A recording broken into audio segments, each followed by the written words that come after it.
La leucocoria es un síntoma de alarma, que muchas veces lo notan los padres, como en este caso que está el niño con la mamá, pero a veces puede también notarlo el pediatra en una consulta, que es un poco más raro, y rara vez nos llega a nosotros y no, la descubrimos nosotros, pero en general son los padres los que la ven primero.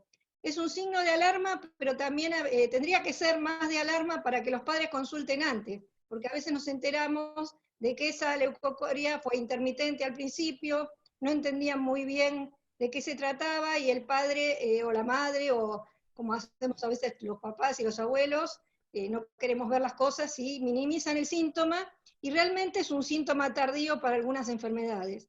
Entonces, ya cuando se hace permanente y muy manifiesta, sin necesidad de la luz artificial, ahí ya estamos tarde para un ojo y a veces para la vida. Entonces, realmente creo que esto es muy importante que haya pediatras, y creo que también en algún momento habría que hacer cursos para padres, para maestros, para educadores sobre este tema, porque podrían ellos darse cuenta a tiempo de la patología.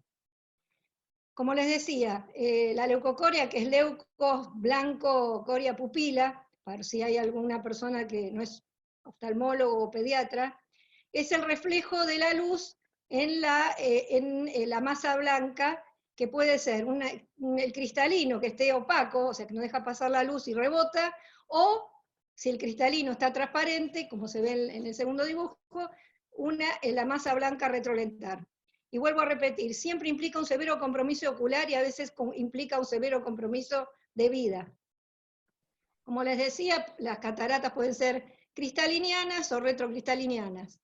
Las cataratas, generalmente en pediatría vemos las cataratas congénitas, que ocupan un porcentaje muy importante en la discapacidad visual de los países, y en niños más grandes vamos a ver las cataratas traumáticas, a veces después de un trauma que no se dieron cuenta y más adelante aparece una catarata.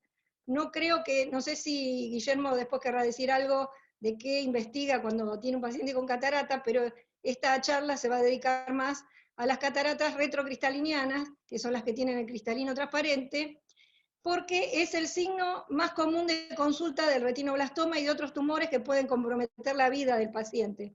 Entonces es muy, muy importante que tanto el pediatra, el oftalmólogo y la población en general puedan llegar antes de este síntoma.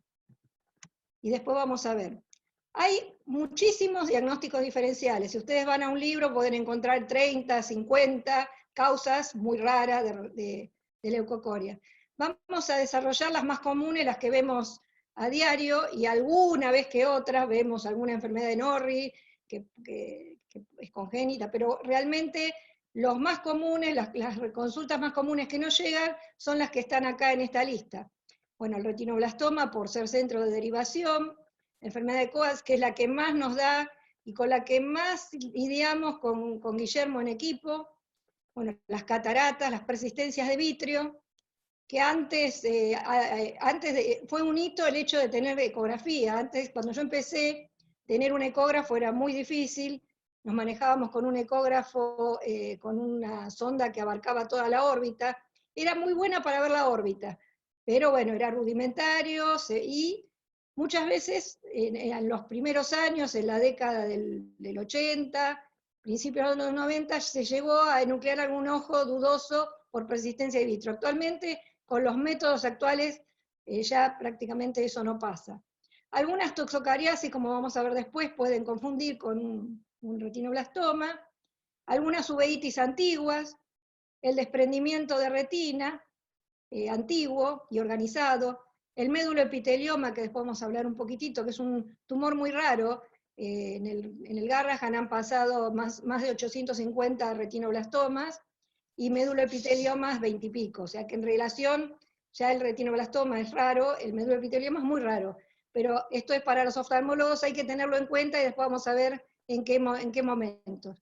El amartoma astrocítico, a veces nos han llegado pacientes con diagnóstico de retinoblastoma y tenían amartomas. La ROP, que es muy difícil que se confunda, pero también es otro tema a abordar. Y los colobomas, cuando antes no se miraba con el OBI, había casos que el oftalmólogo general sospechaba un retinoblastoma. Y es lícito, si hay dudas, derivarlo cuanto antes y hacer el diagnóstico. ¿Qué hacemos cuando nosotros recibimos un niño con leucocoria? Primero que nada hay una cosa, para el pediatra y para el oftalmólogo general. Primero que nada tenemos que pensar que somos el piloto del avión. Nosotros estamos manejando ese avión que es la situación de la madre que consulta o que le nota algo raro o le ve un estrabismo y nosotros cuando le miramos el ojo le vemos la leucocoria. Si somos el piloto del avión y estamos frente a una tormenta, porque a cualquiera de nosotros cuando vemos un niño con sospecha de una enfermedad grave para el ojo o para la vida, nos ponemos nerviosos, nos angustiamos, y realmente si el piloto, lo repito siempre, cómo dar la información, primero tenemos que tranquilizarnos nosotros, porque si el piloto tiene abierto el micrófono y empieza a decir todo lo que está pensando ante una tormenta, nosotros que estamos atrás, se imaginan lo que pasa, ¿no? Entonces realmente los padres en ese momento somos nosotros sentados en el avión y tenemos que tranquilizar la situación y actuar como ahora que estamos en una pandemia, y si el pánico y el miedo lleva a situaciones confusas, a sacar a veces lo peor de algunas personas, y a veces lo mejor también, pero es una situación así de crisis, de confusión y de conflicto. Entonces nosotros somos los responsables, primero que nada, de tranquilizar la situación.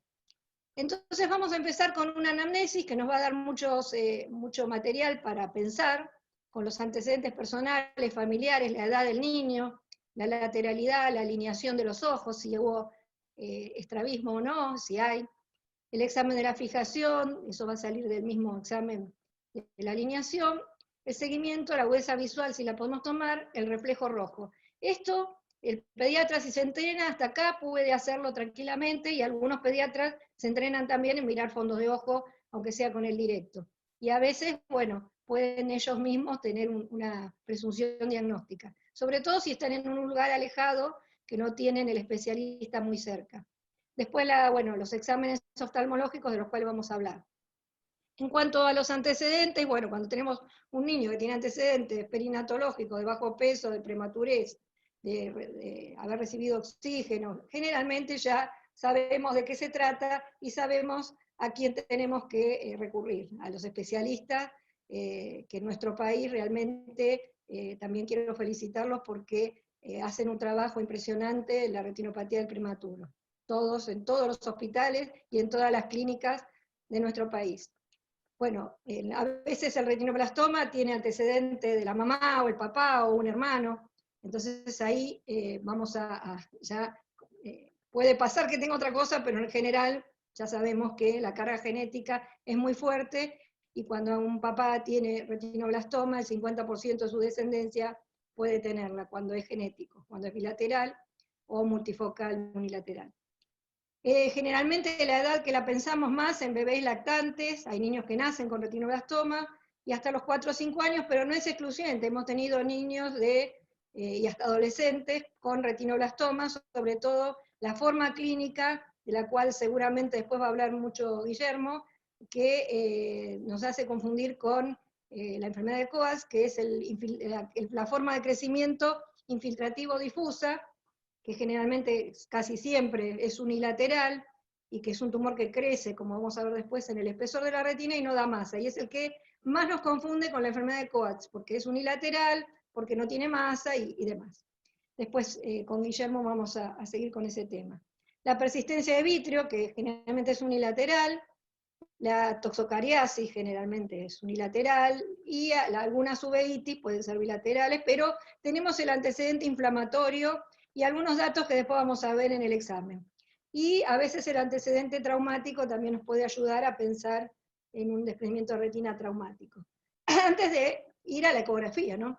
Yo estoy hablando del tema clínico en nuestro consultorio, que no tenemos un ecógrafo.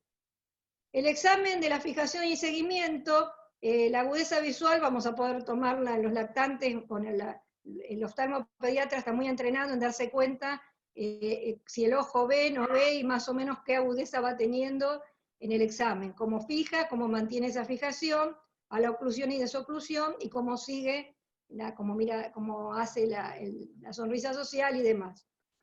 En los niños preescolares tenemos las cartillas que conocen, y en los niños de edad escolar las cartillas de letras. Esas son mis nietas en distintas etapas. El examen el examen de reflejo rojo. Es muy bueno que el pediatra se entrene con un oftalmoscopio o con el mismo otoscopio en examinar el reflejo rojo. Incluso si quiere, si tiene tiempo, si no tiene acceso a la consulta oftalmopediátrica, puede dilatarle la pupila sin problemas con tropicamida y fenilefrina o tropicamida sola, y le dilata la pupila y puede ver el reflejo rojo en los dos ojos, y ahí se hace evidente la leucocoria, que como vemos en este chiquito era una leucocoria intermitente, la pescamos justo en la foto, y esta leucocoria permanente. Y ya pasamos a la biomicroscopía y al fondo de ojo con dilatación y oftalmoscopía binocular indirecta. Un niño no se revisa con el oftalmoscopio directo. Es lícito que el pediatra, como para adelantar, puede mirar y puede tener una idea de lo que está viendo, pero el oftalmólogo general y el oftalmólogo pediatra, más que nada, el examen es con oftalmoscopía binocular indirecta, y esto también es importante que lo supieran los padres y los pediatras que derivan a los pacientes, porque si un niño no le dilataron la pupila y no lo miraron con oftalmoscopio binocular indirecto, yo digo que es como si el pediatra no lo desviste, no lo pesa, no lo mide, no lo mira. Habla con la madre y lo manda a la casa. Entonces realmente esto es un tema, discúlpenme los oftalmopediatras más avesados, pero como hay gente que quizás está escuchando la charla y no es oftalmólogo pediatra, realmente es algo muy, muy importante, y me lo van a escuchar 1500 veces. Dilatación pupilar siempre un niño, salvo que esté con una conjuntivitis epidémica o en estas épocas de pandemia, pero si no, siempre dilatar la pupila, y el anteojo se lo recetan en otra consulta, no al revés, solucionarle el problema ese día y citarlo para la dilatación. Realmente la dilatación pupilar salva ojos y salva vidas. Bueno, vamos a empezar con la persistencia de vitrio, que es una lesión congénita de expresión muy variable, que se produce al fallar la reabsorción del vitrio primario, persistiendo tejido mesenquimatoso y proliferando el tejido conectivo y haciendo una masa retrolenticular. Se da generalmente lo vemos en nacidos a término, es unilateral.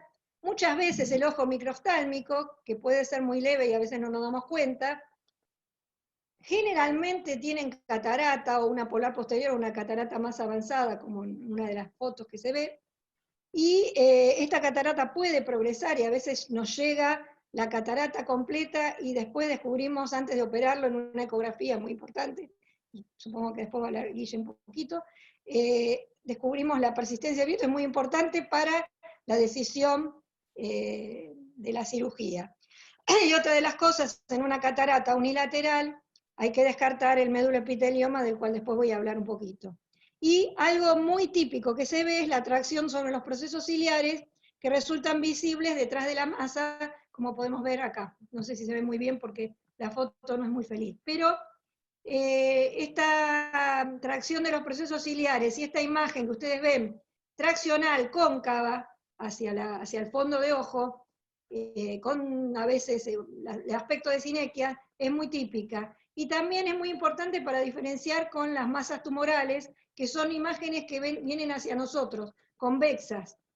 En cambio, todo lo que es desprendimiento inflamatorio, traccional, residual, vamos, como puede ser la toxocariasis, son imágenes que se van a ver cóncavas y tirantes. Es algo que nos puede ayudar y que nos da un indicio de qué puede ser, ya como para ir pensando. En la toxocariasis, como les decía, la diseminación hematógena de la larva, en el segundo estadio, generalmente es unilateral, yo nunca vi una bilateral, hay antecedentes de contacto con cachorros, se da en la primera década de la vida, en general se diagnostica, pero puede ser más tarde. A veces vemos el granuloma solitario en la retina periférica y puede simular un retinoblastoma, nos han derivado alguna vez algo más parecido, no tenía foto esta es una que encontré, pero algo parecido a esto, pero más periférico, y tenemos el antecedente inflamatorio, entonces a veces en el examen del segmento anterior podemos ver las sinequias anteriores o posteriores. Generalmente vemos el trayecto de la larva, y en los casos muy severos, más raros, puede presentar un desprendimiento de retina exudativo, y esa imagen de tracción que yo les comentaba, ven que es cóncava, traccional, pero hay casos que pueden confundir. También en otras épocas se ha confundido, pero bueno, gracias a la sapiencia de nuestros ecografistas y a los nuevos ecógrafos también que nos permiten analizar imágenes mucho mejor, ya no se nuclea un ojo, es muy raro que se llegue a una enucleación. Sin embargo, antes que me olvide, cuando uno tiene un ojo ciego en un niño, un ojo ciego, doloroso, que no tiene diagnóstico y que está en glaucoma, la indicación absoluta es la enucleación, aunque después no sea un retinoblastoma. El ojo ciego en glaucoma en un niño nunca es visceral, siempre enuclear. Yo lo digo ahora por si me olvido después. Son tips que me parece, y lo van a, cuando hagamos la charla de tratamiento de retinoblastoma, lo vamos a repetir, pero también puede pasar que una leucocoria en estudio y dudosa, y hemos tenido, después Guille va a contar alguna historia de pacientes que estuvimos, le nucleamos, no nucleamos. Es difícil a veces la decisión en algunos ojos. La forma endoftalmítica aguda de la toxocariasis va a haber signos de inflamación, dolor ocular, fotofobia, inyección conjuntival y escleral, las sinequias de que hablan de la inflamación, precipitados y células en cámara anterior. Todo este cuadro inflamatorio es muy raro en el retinoblastoma, generalmente en el retinoblastoma es todo posterior, no en el médulo epitelioma que puede simular, es el enmascarado simulador, pero en el retinoblastoma generalmente el cristalino está transparente y no hay tracción, no hay sinequia. En el fondo de ojo vamos a ver severa reacción celular en estos casos, las bandas de tracción, y bueno, eso lo voy a dejar para que... Y el test de ELISA no siempre es positivo, también la eosinofilia no siempre es tan alta, entonces bueno, son datos que nos van aportando la clínica, pero no siempre es categórico. Bueno, entrando a la enfermedad de Coats, que es la enfermedad que más nos trae problemas en los casos avanzados, se trata de una telangiectasia retinal congénita, para los que no son, quizá hay alguno que no es médico, son estos vasos que se ven dilatados, son vasos anormales, que exudan. Es un proceso benigno para el cuerpo, pero maligno para el ojo. Es maligno porque muchas veces se pierde la visión y se desprende totalmente la retina.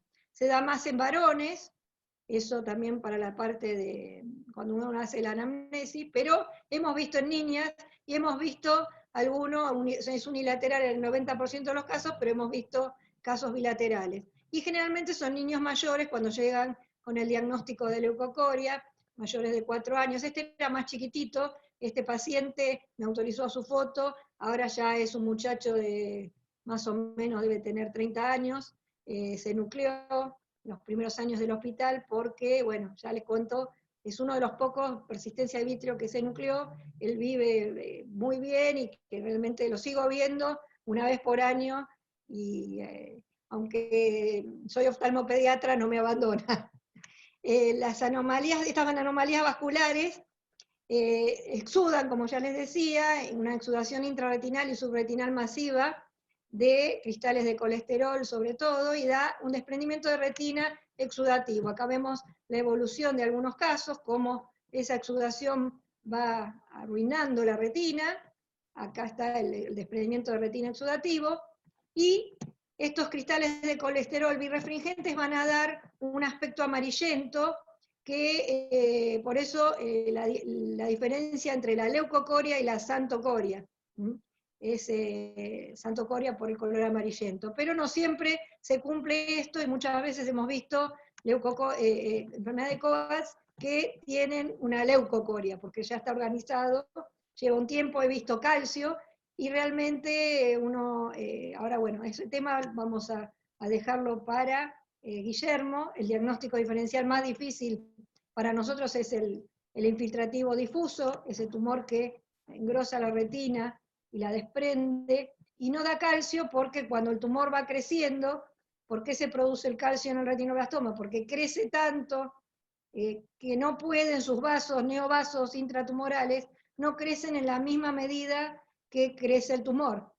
El tumor crece en forma anóxica. Entonces, ahí cuando las células llegan a un momento que no sufren, no tienen nutrición, como en todas las partes del cuerpo, cuando hay necrosis celular hay calcio, y ahí es el signo patognomónico del retinoblastoma, pero en el caso este del retinoblastoma infiltrativo difuso, no hay masa, los vasos de la retina suplen el crecimiento y va creciendo en forma silenciosa, como la linitis plástica, y va desprendiendo la retina en forma silenciosa y aparecen chicos adolescentes con una enfermedad avanzada, con desprendimiento de retina, que puede llegar a confundir y puede hacerse extraocular en forma silenciosa. Entonces hay que estar muy, muy atentos.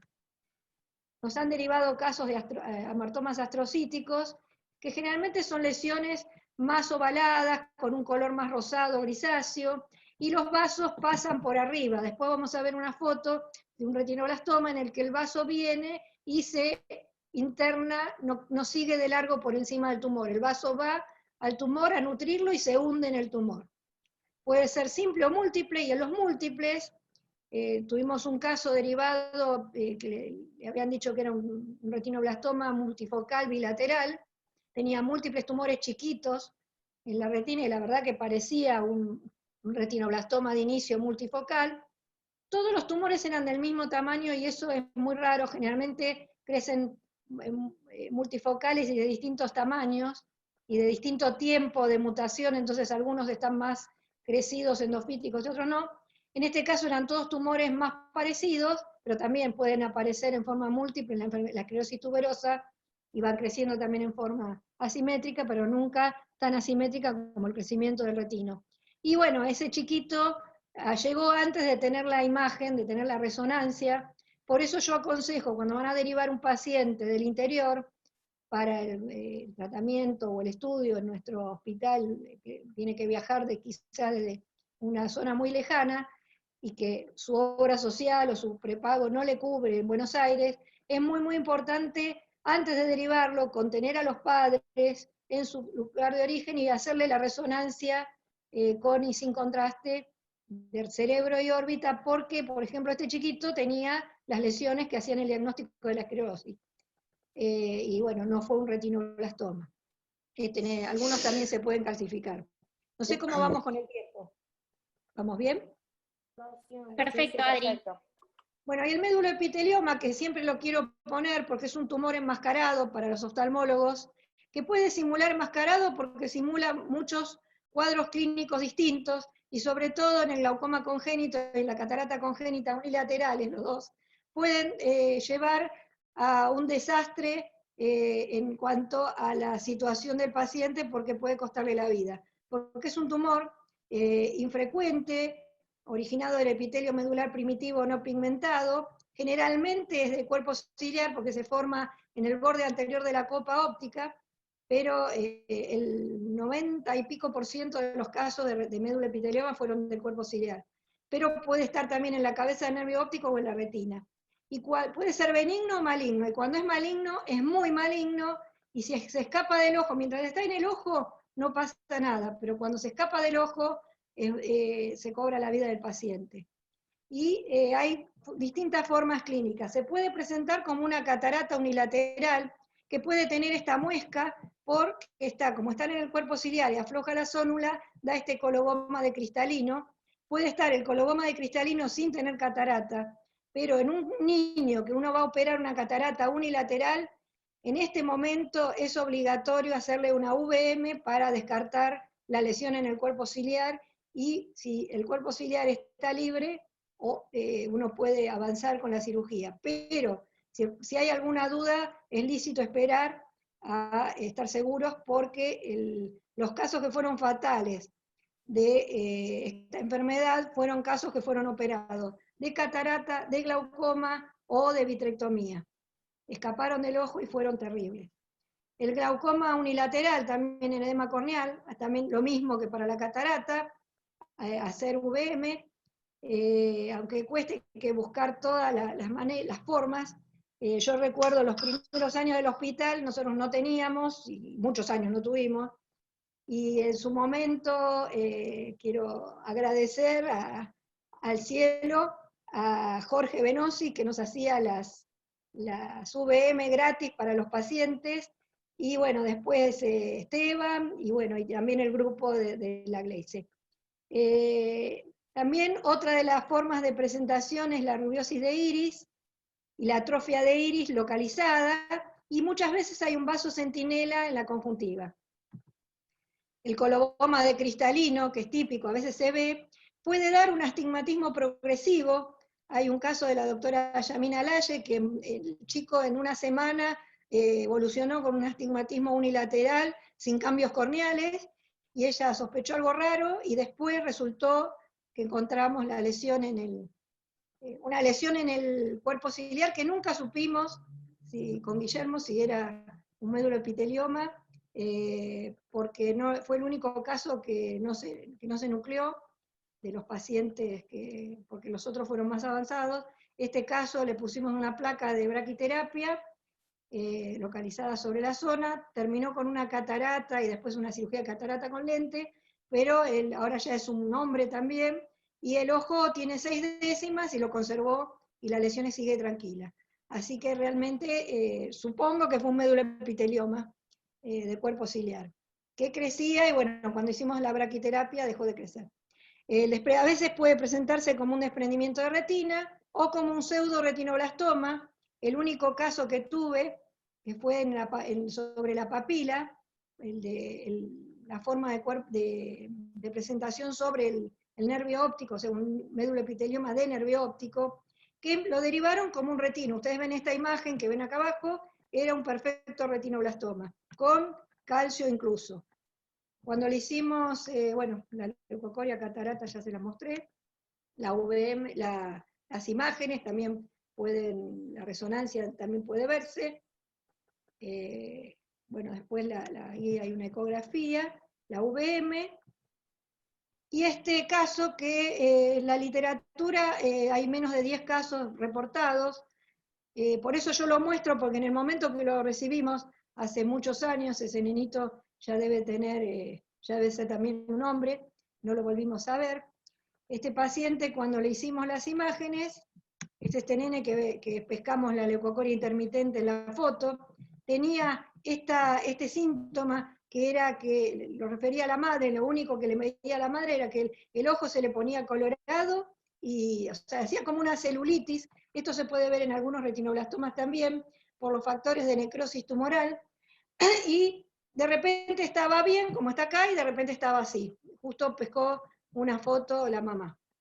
Esta era la imagen que veíamos en el fondo de ojo, era muy raro, yo nunca había visto, que crezca y tape la papila, un retinoblastoma sí, pero que salga de la papila era muy, muy raro.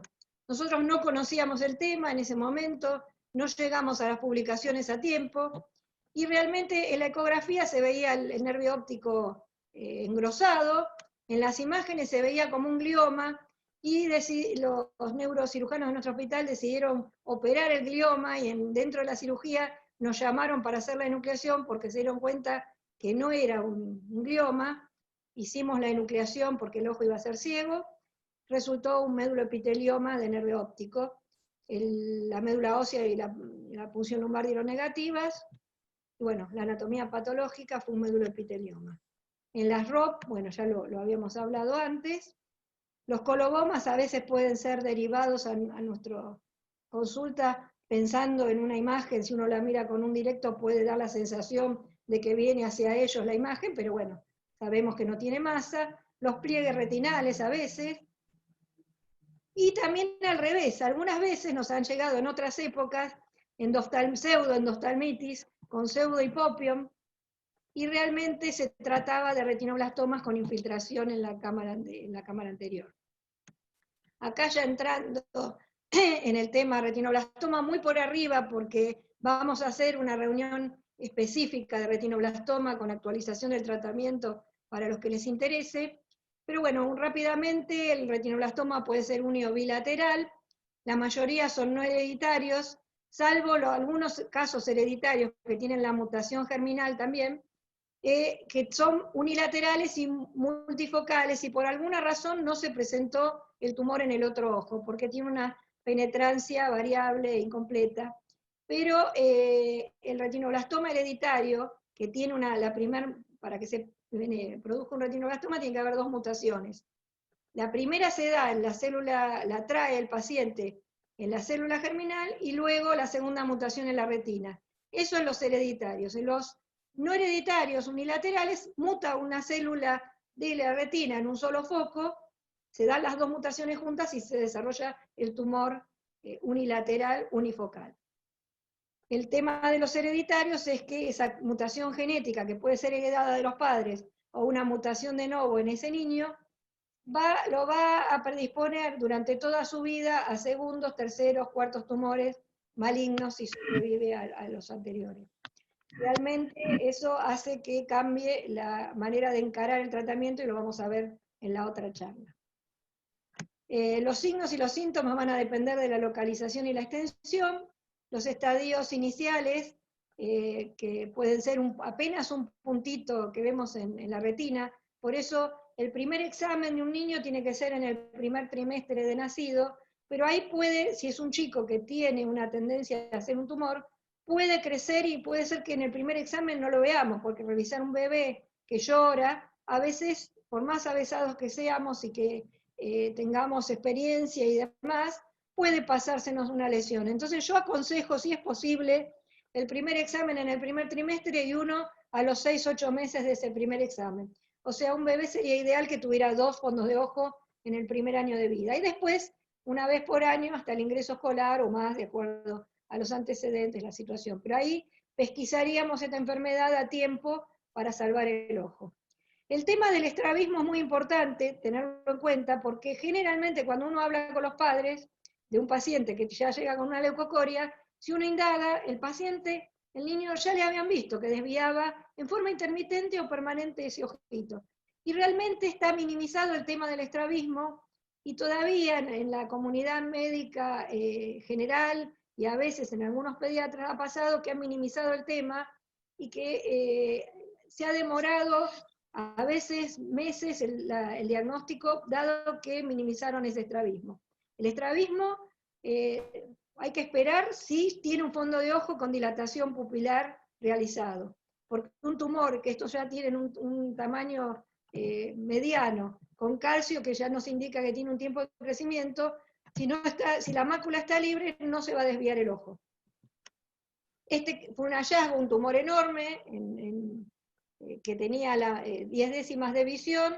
El chico le habían le habían tirado una goma en el colegio, siempre lo pongo, no tenía el ojo colorado, tenía 10 décimas, esto es una imagen con un retinógrafo periférica, y el oftalmólogo le encontró, dilatando la pupila, esta lesión, que si se hubiera contentado con tomarle la visión y mirarle el ojo externo, lo hubiera mandado tranquilo. Y realmente tenía un tumor bastante avanzado. Bueno, en nuestro hospital la leucocoria sigue siendo el primer signo de consulta o de derivación, pero ya tenemos una disminución.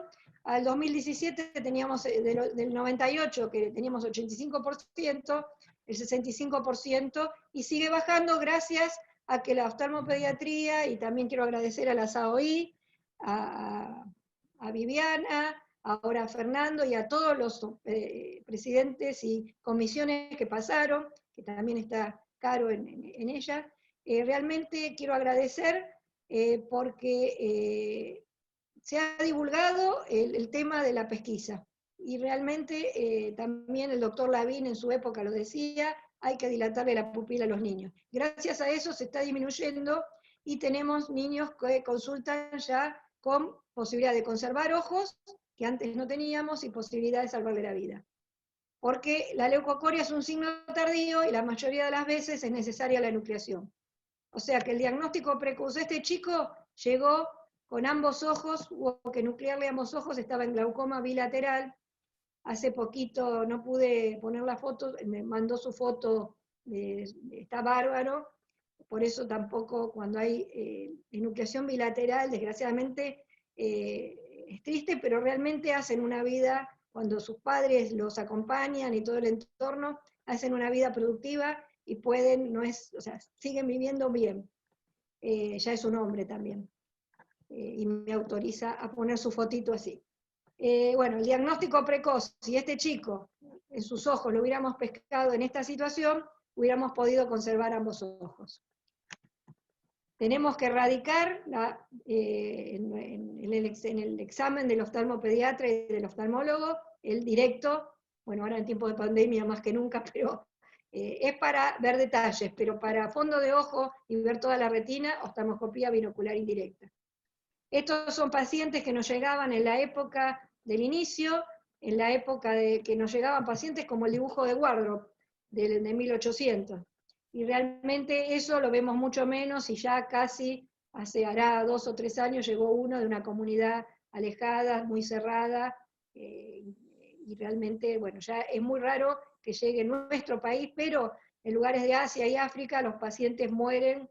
En nuestro país logramos casi la misma sobrevida que los países desarrollados, entre el 95 y el 97%, como en Estados Unidos, en Europa, pero en África y Asia hay lugares donde el 60% y el 80% de los niños mueren por retinoblastoma todavía. El tratamiento conservador, siempre tratamos de preservar la mejor función visual. La quimiorreducción, después vamos a hablar en la otra charla, fue el hito en la década del 90 para desterrar un poco la enucleación y la radioterapia externa. La radioterapia externa en los pacientes que tienen mutación genética van a tener la posibilidad de desarrollar con más frecuencia, es como que le damos más números, ya tienen unos cuantos números de la rifa para segundos tumores, y realmente con la radioterapia le damos casi el talonario completo. Entonces, siempre se trató de erradicar, y puedo decir que desde el año 2016, 2017, nosotros ya no hacemos en nuestro grupo radioterapia externa para el tumor intraocular. El extraocular es otro tema, ya entra en el resorte de los oncólogos, y es para salvar la vida, no la visión. El 90% de los ojos no avanzados o más se retienen, y el 40% de los ojos avanzados ahora se retienen, que antes se nucleaban o se irradiaban. En los últimos años, después en el año 2012, pudimos empezar, fuimos los primeros en Latinoamérica en empezar con la quimioterapia por cateterización superselectiva de la arteria oftálmica, en que la droga se administra directamente al ojo. El doctor Ceciliano viajó conmigo a Nueva York, y el grupo de Abramson nos alentó para empezar el tratamiento.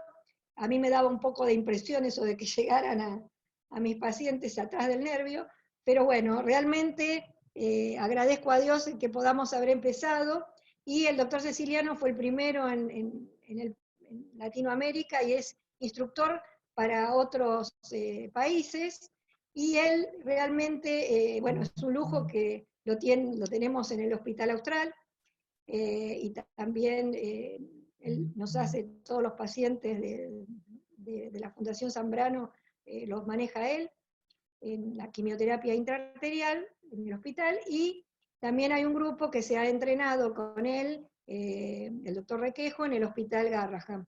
Y actualmente todos los pacientes, tengan o no tengan la posibilidad de una obra social o una prepaga, pueden acceder a este tratamiento, que realmente es un lujo y que creo que en muchos países no lo tienen.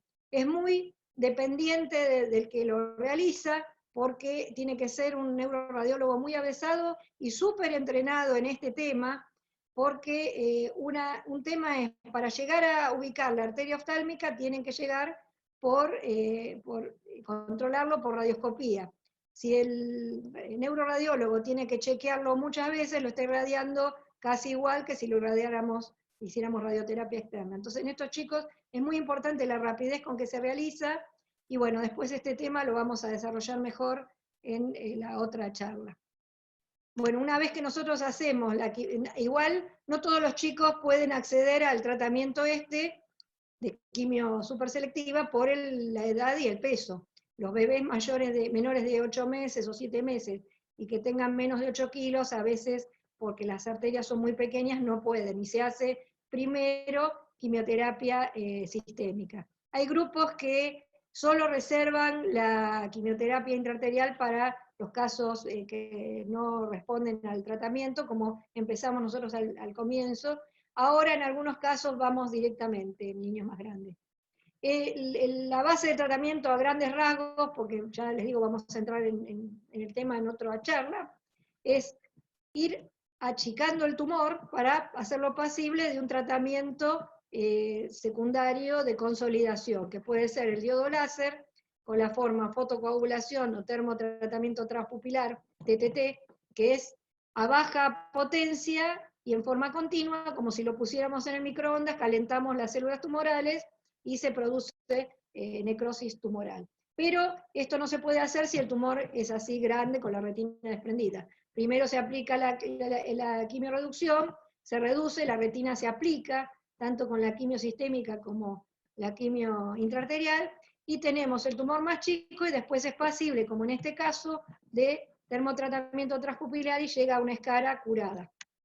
Otra forma de poder consolidar el tumor es la placa de braquiterapia, que es una placa radiactiva que se aplica sobre el tumor y con este aislamiento que tiene de un metal de aleación de oro con otros metales, aísla la radioterapia hacia la órbita y o sea el paciente solo recibe en el ojo. La única complicación que puede tener es una catarata si está en la zona de radiación cercana al cristalino, si llega, pero es la única y después se puede solucionar. A ver. Bueno, acá vemos tumores tratados. Y la quimioterapia intravítrea, bueno, acá vemos un tumor, esto era para comparar un retinoblastoma, aquí tenemos un tumor pequeño, este ya tiene un tiempo de crecimiento, y esto es lo que les decía, distintas formas, distintos tamaños. Y este era el amartoma, ven que la imagen es distinta, como el vaso llega y se hunde y se pierde en el tumor, y acá pasa de largo. Eso es un signo muy, muy importante. Acá vemos cómo los vasos, si ustedes ven un vaso tortuoso en un niño, hay que seguirlo porque puede tener un tumor en la periferia. Por eso merecen a veces, la mayoría de las veces merecen un examen bajo anestesia y no hay que dudarlo. Y esto es lo que les decía de la imagen traccional cóncava de las lesiones que no son tumorales. Acá vemos xantocoria, leucocoria, el vaso tortuoso que se hunde en el tumor, la tracción, bueno, la diferencia, los vasos que siguen de largo. Ahí. Creo que por ahí estamos, creo que podemos pasar al diagnóstico ecográfico. Muchas gracias, Adri, por tu charla.